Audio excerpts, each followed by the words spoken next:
ನಮಸ್ತೆ ಎಲ್ಲರಿಗೂ, welcome back to my channel. ಇವತ್ತು ನಾನು ಆಲೂಗಡ್ಡೆ ಸ್ಟಫಿಂಗ್ ಮಾಡಿರುವಂತಹ ಮೊಟ್ಟೆ ಬೋಂಡ ಹಾಗೆ ಮೆಣಸಿನ್ಕಾಯಿ ಬಜ್ಜಿ ಮಾಡೋದು ಹೇಗೆ ಅಂತ ತಿಳಿಸ್ಕೊಡ್ತಾ ಇದ್ದೀನಿ. ಮಳೆಗಾಲದಲ್ಲಿ ಸಂಜೆ ಹೊತ್ತಲ್ಲಿ ಏನಾದರೂ ಈ ರೀತಿ ಬಜ್ಜಿ ಬೋಂಡ ತಿನ್ನಬೇಕು ಅನಿಸುತ್ತೆ ಅಲ್ವಾ?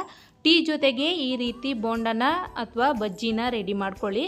ನಾನಿಲ್ಲಿ 2 ಆಲೂಗಡ್ಡೆನ ಕಟ್ ಮಾಡಿ ಬೇಯಿಸಿಟ್ಕೊಂಡಿದ್ದೀನಿ. ಹಾಗೆ 3 ಮೊಟ್ಟೆನ ಬೇಯಿಸಿಟ್ಕೊಂಡಿದ್ದೀನಿ. 3 ಮೊಟ್ಟೆಯಲ್ಲಿ 6 ಎಗ್ ಬೋಂಡನ ರೆಡಿ ಮಾಡೋದಕ್ಕಾಗತ್ತೆ. ಮೊದಲಿಗೆ ನಾನು ಆಲೂಗಡ್ಡೆನ ಈ ರೀತಿ ಒಂದು ಬೌಲಿಗೆ ಹಾಕಿ ಚೆನ್ನಾಗಿ ಸ್ಮ್ಯಾಶ್ ಮಾಡಿ ಇಟ್ಕೊಳ್ತಾ ಇದ್ದೀನಿ. ನಿಮಗೆ ಕೈಯಲ್ಲಾದರೆ ಕೈಯಲ್ಲಿ ಅಥವಾ ಫೋರ್ಕಲ್ಲಾದರೆ ಫೋರ್ಕಲ್ಲಿ ಸ್ಮ್ಯಾಶ್ ಮಾಡ್ಕೋಬೋದು. ನುಣ್ಣಗೆ ಸ್ಮ್ಯಾಶ್ ಮಾಡ್ಕೊಳ್ಳಿ. ಸ್ವಲ್ಪ ತರಿ ಅಥವಾ ಚಿಕ್ಕ ಚಿಕ್ಕ ಹೋಳಿದ್ರೂ ಪರವಾಗಿಲ್ಲ. ಇದಕ್ಕಿವಾಗ 1 ಈರುಳ್ಳಿನ, ದೊಡ್ಡದಾಗಿರುವಂಥ ಈರುಳ್ಳಿನ ಚಿಕ್ಕ ಚಿಕ್ಕದಾಗಿ ಕಟ್ ಮಾಡ್ಕೊಂಡಿದ್ದೀನಿ. ಹಾಗೆ 2 ಹಸಿಮೆಣಸಿನ್ಕಾಯಿನ ಚಿಕ್ಕದಾಗಿ ಕಟ್ ಮಾಡ್ಕೊಂಡಿದ್ದೀನಿ. ಹಾಗೆ ಸ್ವಲ್ಪ 1 ಹಿಡಿಯಾಗುವಷ್ಟು ಕೊತ್ತಂಬರಿ ಸೊಪ್ಪನ್ನು ಕಟ್ ಮಾಡಿ ಇಟ್ಕೊಂಡಿದ್ದೀನಿ, ಅದನ್ನು ಹಾಕ್ಕೊಂಡಿದ್ದೀನಿ. ಇವಾಗ ಇದಕ್ಕೆ ಮಸಾಲೆ ಪದಾರ್ಥಗಳನ್ನು ಆ್ಯಡ್ ಮಾಡ್ಕೊಳ್ತಾ ಇದ್ದೀನಿ. ಅರ್ಧ ಟೇಬಲ್ ಸ್ಪೂನ್ ಆಗುವಷ್ಟು ಗರಂ ಮಸಾಲ, 1 ಟೇಬಲ್ ಸ್ಪೂನ್ ಧನಿಯಾ ಪೌಡರು, 1 ಟೇಬಲ್ ಸ್ಪೂನ್ ಅಚ್ಚ ಖಾರದ ಪುಡಿ, 1/4 ಟೇಬಲ್ ಸ್ಪೂನ್ ಆಗುವಷ್ಟು ಚಾಟ್ ಮಸಾಲ, ಅರ್ಧ ಟೇಬಲ್ ಸ್ಪೂನ್ ಉಪ್ಪು, ಅರ್ಧ ಟೇಬಲ್ ಸ್ಪೂನ್ ಜೀರಿಗೆ, ಇದೆಲ್ಲವನ್ನು ಹಾಕಿ ಚೆನ್ನಾಗಿ ಮಿಕ್ಸ್ ಮಾಡ್ಕೊಳ್ತಾ ಇದ್ದೀನಿ. ನಿಮಗೆ ಎಷ್ಟು ಬಜ್ಜಿ ಅಥವಾ ಬೋಂಡ ಬೇಕು ಅದಕ್ಕೆ ತಕ್ಕ ಹಾಗೆ ನೀವು ಈ ಸ್ಟಫಿಂಗನ್ನ ರೆಡಿ ಮಾಡ್ಕೋಬಹುದು. ಈ ಸ್ಟಫಿಂಗ್ನ ಹಾಗೇನೂ ಕೂಡ ಉಂಡೆ ಮಾಡಿ ಕಡಲೆ ಹಿಟ್ಟಲ್ಲದ್ದಿ ಎಣ್ಣೆಗೆ ಹಾಕ್ಕೊಂಡ್ರೆ ಆಲೂ ಬೋಂಡ ಆಗುತ್ತೆ. ಇವಾಗ ಆಲೂ ಸ್ಟಫಿಂಗ್ ರೆಡಿಯಾಗಿದೆ. ಬೇಯಿಸಿರುವಂಥ ಮೊಟ್ಟೆನ ನಾನಿಲ್ಲಿ ಕಟ್ ಮಾಡ್ಕೊಳ್ತಾ ಇದ್ದೀನಿ. ಈ ರೀತಿ ಮಧ್ಯದಲ್ಲಿ 2 ಭಾಗ ಮಾಡ್ಕೋಬೇಕು. ನೀವು ಮೊಟ್ಟೆಯಲ್ಲಿ 4 ಭಾಗ ಸಹ ಮಾಡ್ಕೋಬಹುದು. ಆದರೆ ಈ ರೀತಿ ಮಾಡಿದ್ರೆ ನಮ್ಗೆ ಸ್ಟಫಿಂಗ್ ಮಾಡೋದಕ್ಕೆಲ್ಲ ತುಂಬಾ ಈಸಿ ಆಗುತ್ತೆ. ಅದಕ್ಕೆ ನಾನು 1 ಮೊಟ್ಟೆಯಲ್ಲಿ ಈ ರೀತಿ 2 ಭಾಗ ಮಾಡ್ಕೊಂಡಿದ್ದೀನಿ.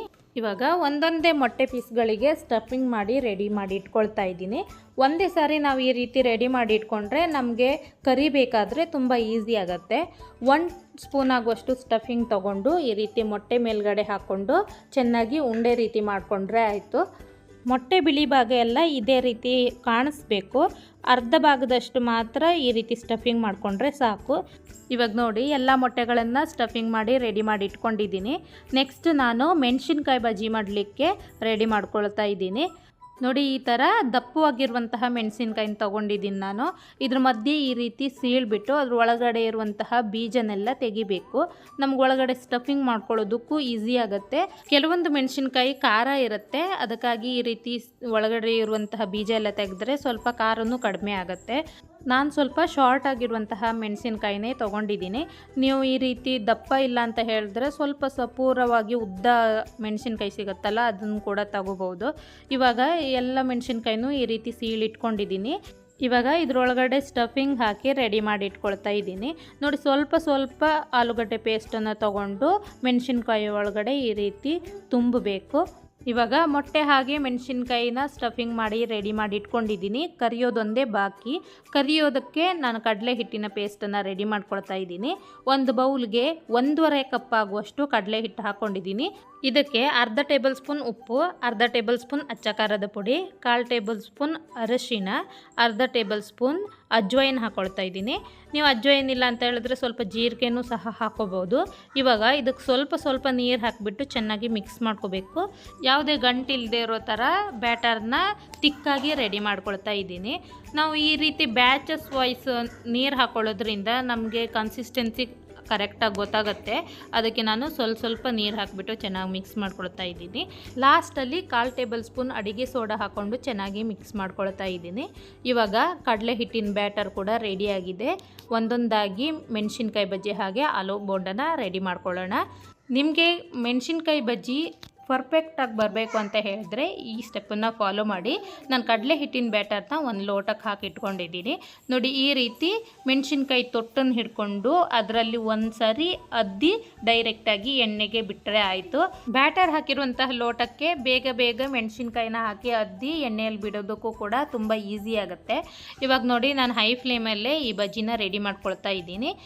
ಗೋಲ್ಡನ್ ಕಲರ್ ಬರೋ ತನಕ ಚೆನ್ನಾಗಿ ಎಣ್ಣೆಯಲ್ಲಿ ಕರಿಬೇಕು. ಹಾಗೆ ಹೊರಗಡೆ ಎಲ್ಲ ಸ್ವಲ್ಪ ಗರ್ಗರಿಯಾಗೋ ತನಕ ಚೆನ್ನಾಗಿ ಫ್ರೈ ಮಾಡ್ಕೋಬೇಕು. ಇವಾಗ ಮೆಣಸಿನ್ಕಾಯಿ ಬಜ್ಜಿ ರೆಡಿಯಾಗಿದೆ. ಇದನ್ನು ತೆಗಿತಾ ಇದ್ದೀನಿ. ವಿಡಿಯೋ ತುಂಬ ಲಾಂಗ್ ಆಗಬಾರ್ದು ಅಂತ ಹೇಳಿ ನಾನು ಫಾಸ್ಟಾಗಿ ತೋರಿಸ್ತಾ ಇದ್ದೀನಿ. ಇವಾಗ ಮೆಣಸಿನ್ಕಾಯಿ ಬಜ್ಜಿನ ಕರ್ದಾಗಿದೆ. ನಾನು 5 ಮೆಣಸಿನ್ಕಾಯಿ ಬಜ್ಜಿನ ರೆಡಿ ಮಾಡಿ ಇಟ್ಕೊಂಡಿದ್ದೀನಿ. ನೆಕ್ಸ್ಟ್ ನಾನು ಮೊಟ್ಟೆ ಬೋಂಡ ರೆಡಿ ಮಾಡ್ತಾ ಇದ್ದೀನಿ. ನೋಡಿ, ಈ ರೀತಿ ಸ್ಟಫ್ ಮಾಡಿರುವಂತಹ ಮೊಟ್ಟೆನ ಕಡಲೆ ಹಿಟ್ಟು ಬ್ಯಾಟರಲ್ಲಿ ಹಾಕಿ ಈ ರೀತಿ ಎಲ್ಲ ಕಡೆ ಕಡಲೆ ಹಿಟ್ಟು ಕೋಟಿಂಗ್ ಆಗೋ ಥರ ನೋಡ್ಕೋಬೇಕು. ನಾನಿಲ್ಲಿ ಸ್ಪೂನನ್ನೇ ಯೂಸ್ ಮಾಡ್ತಾ ಇದ್ದೀನಿ. ನಿಮಗೆ ಕೈಯಲ್ಲೇ ಈಸಿ ಆದರೆ ಕೈಯಲ್ಲೇ ಹಾಕೋಬಹುದು. ಕೆಲವೊಂದು ಸಾರಿ ಎಣ್ಣೆ ಎಲ್ಲ ಕೈಗೆ ಹಾರೋ ಚಾನ್ಸಸ್ ಇರುತ್ತಲ್ವ, ಅದಕ್ಕಾಗಿ ನಾನು ಸ್ಪೂನ್ ಬಳಸ್ತಾ ಇದ್ದೀನಿ. ಆಲ್ರೆಡಿ ಮೊಟ್ಟೆ ಬೇಯಿಸಿರೋದ್ರಿಂದ ಇದನ್ನೇನು ಜಾಸ್ತಿ ಕರಿಯುವಂಥ ಅವಶ್ಯಕತೆ ಇಲ್ಲ. ಸ್ವಲ್ಪ ಗೋಲ್ಡನ್ ಕಲರ್ ಆಗಿ ಹೊರಗಡೆ ಎಲ್ಲ ಸ್ವಲ್ಪ ಗರ್ಗರಿ ಆದರೆ ಸಾಕು ಅಷ್ಟೇ. ಮಳೆಗಾಲದಲ್ಲಿ ಬಜ್ಜಿ ಬೋಂಡ ತಿನ್ನೋದಕ್ಕೆ ಎಲ್ಲರೂ ಇಷ್ಟಪಡ್ತಾರೆ. ಹಾಗಂತ ಹೇಳಿ ಹೊರಗಡೆ ಎಲ್ಲ ಯಾವುದ್ಯಾವುದೋ ಎಣ್ಣೆಯಲ್ಲಿ ಕರೆದಿರುವಂತಹ ಬಜ್ಜಿ ಬೋಂಡ ತಿನ್ನೋದಕ್ಕಿಂತ ಮನೆಯಲ್ಲಿ ಸುಲಭವಾಗಿ ಬಿಸಿ ಬಿಸಿಯಾಗಿ ಈ ರೀತಿ ಬಜ್ಜಿ ಬೋಂಡನ ರೆಡಿ ಮಾಡ್ಕೋಬೋದಲ್ವ. ಇವಾಗ ಮೆಣಸಿನ್ಕಾಯಿ ಬಜ್ಜಿ ಹಾಗೆ ಮೊಟ್ಟೆ ಬೋಂಡ ಎರಡೂ ಕೂಡ ರೆಡಿಯಾಗಿದೆ. ಸ್ಕಿಪ್ ಮಾಡದೆ ಈ ವಿಡಿಯೋನ ನೋಡಿ. ಕೊನೆಯಲ್ಲಿ ನಾನು ಇದನ್ನು ಕಟ್ ಮಾಡಿ ತೋರಿಸ್ತಾ ಇದ್ದೀನಿ. ನೋಡಿ, ಎಲ್ಲ ಬೋಂಡಗಳನ್ನು ರೆಡಿ ಮಾಡಿ ಇಟ್ಕೊಂಡಿದ್ದೀನಿ. ಒಂದು ಬೋಂಡ ಮತ್ತು ಒಂದು ಮೆಣಸಿನ್ಕಾಯಿ ಬಜ್ಜಿ ತಿಂದರೆ ಸಾಕು, ಹೊಟ್ಟೆ ಅಂತೂ ಫುಲ್ ಆಗಿಬಿಡುತ್ತೆ. ನೀವು ಕೂಡ ಮನೆಯಲ್ಲಿ ಈ ರೀತಿ ಒಂದು ಸಾರಿ ಸ್ಟಫ್ ಮಾಡಿರುವಂತಹ ಮೊಟ್ಟೆ ಬೋಂಡ ಹಾಗೆ ಮೆಣಸಿನ್ಕಾಯಿ ಬಜ್ಜಿನ ರೆಡಿ ಮಾಡಿ ನೋಡಿ. ಎಲ್ರಿಗೂ ಕೂಡ ತುಂಬಾ ಇಷ್ಟ ಆಗುತ್ತೆ. ಹೊರಗಡೆ ಗರ್ಗರಿಯಾಗಿ ಒಳಗಡೆ ಸಾಫ್ಟ್ ಆಗಿರುವಂತಹ ಮೆಣಸಿನ್ಕಾಯಿ ಬಜ್ಜಿ ಹಾಗೆ ಮೊಟ್ಟೆ ಬೋಂಡ ರೆಡಿಯಾಗಿದೆ. ನೋಡಿ, ಕಟ್ ಮಾಡಿ ತೋರಿಸ್ತಾ ಇದ್ದೀನಲ್ವ, ತುಂಬಾ ಚೆನ್ನಾಗಿ ಬಂದಿದೆ. ಇದೇ ರೀತಿ ನೀವು ಕೂಡ ಮನೆಯಲ್ಲಿ ಟ್ರೈ ಮಾಡಿ. ಹಾಗೆ ಇಷ್ಟ ಆಗಿದ್ದರೆ ವಿಡಿಯೋಗೆ ಒಂದು ಲೈಕ್ ಕೊಡೋದನ್ನು ಮರಿಬೇಡಿ.